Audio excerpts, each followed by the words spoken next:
See, I love reading. Okay, as you can see around me, books. You can't see my room, Me but too. if you could, Me too. Yep. if you could see my room, you'd be shocked. Mm-hmm. I have books everywhere. Now, I love Yep. reading. Okay, and I believe that education is the number one key for Africa's development. Okay. And unfortunately, right now, currently, we don't read a lot. Okay. So one of the things I do here is to encourage my audience to read, right? And I ask you, Great. my guest, please recommend 5 books to my audience. Great question. And a tough one. I love reading. I read probably 60, 70 plus books a year. And it's really the way I just enjoy it so much.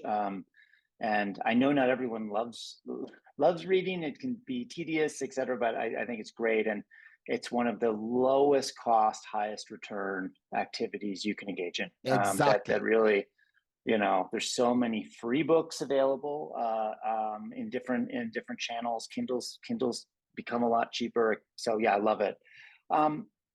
I'd come up with a few. I think most of these I've read in the last year. I don't know if I'll have 5, but I'll come up with a few I've really liked. One is I'm trying to think of if I was to recommend a single climate book. I think it's very important that, as given what we discussed, that people know about what's going on in the global climate issue. What is this climate crisis? Why does everyone talk about it all the time? What are the fundamentals? I think one easy to start place that's also very, very good is the book that Bill Gates wrote. It's called How to Avert a Climate Disaster. And I think what it does is just does a very no nonsense walkthrough of what does the global carbon emissions look like? Where does it come from? What are some of the innovations that are happening that might be able to limit some of this? What are some of the consequences? How do those consequences differ depending on where you live? I think the reality is currently Africa is a minuscule part of global emissions. 2.5%, 3%, but stands to unfortunately bear the brunt of a lot of the worst consequences in terms of agriculture and coastal issues and things like that. So I think this is an important book to think about. This is a funny book title, but one of the books I found myself thinking about the most is in the last year or two has been The End of the World is Just the Beginning. I think the author's name is Peter Zeihan. It's something with a Z. I have it right there. I've read it. Oh yeah. I don't know what you thought, but the way love he knit demography, geography, economy, I love it. Trade. Yeah. Okay. So I think that's a great one. So please get everyone to read that one. It's kind of it's a bigger book and it presents as kind of like a big one, but it's actually very readable and fun. Yeah, it don't know if you enjoyed it. Yeah.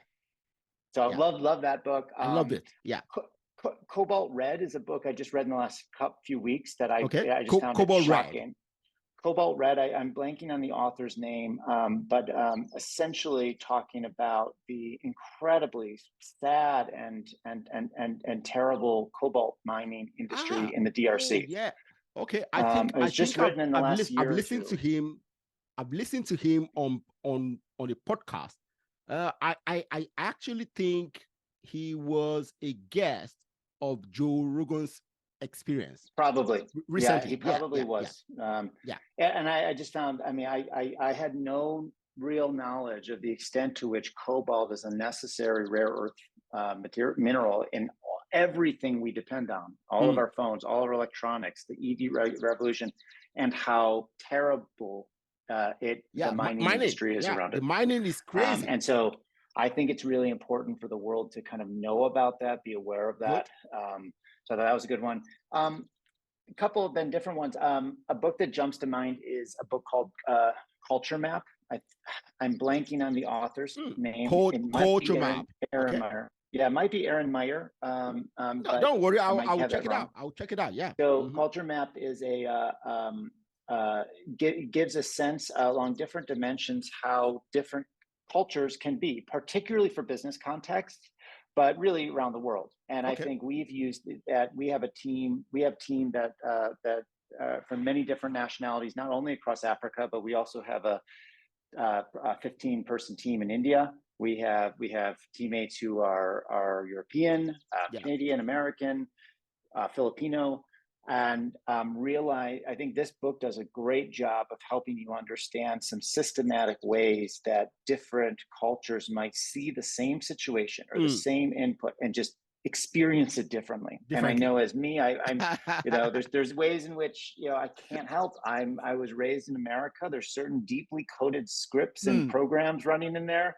And it's great to bring up those blind spots we all might have as we're like trying to seek to understand each other better. The last one I'd say is World's Religions by Houston Smith. It's very old. It's probably 60 or 70 years old. But at this moment where we have so many sharp divergences, I think trying to understand some of these belief systems. And I think what this book does a great job of just helping you in no nonsense, but also in their best possible reading, understand what are these religions about? What are they in their best sense? People who really believe in them. What is compelling? What do people get out of these? I found it. I've read it a few times over the course of my life, and I found it useful. Interesting. So I'll stop there. I don't know if that was 4 or 5, but five. I can keep going. Yeah, I love you've given us 5. That's good. World religion. The last one. Yeah. Oh, good. Thank you for that.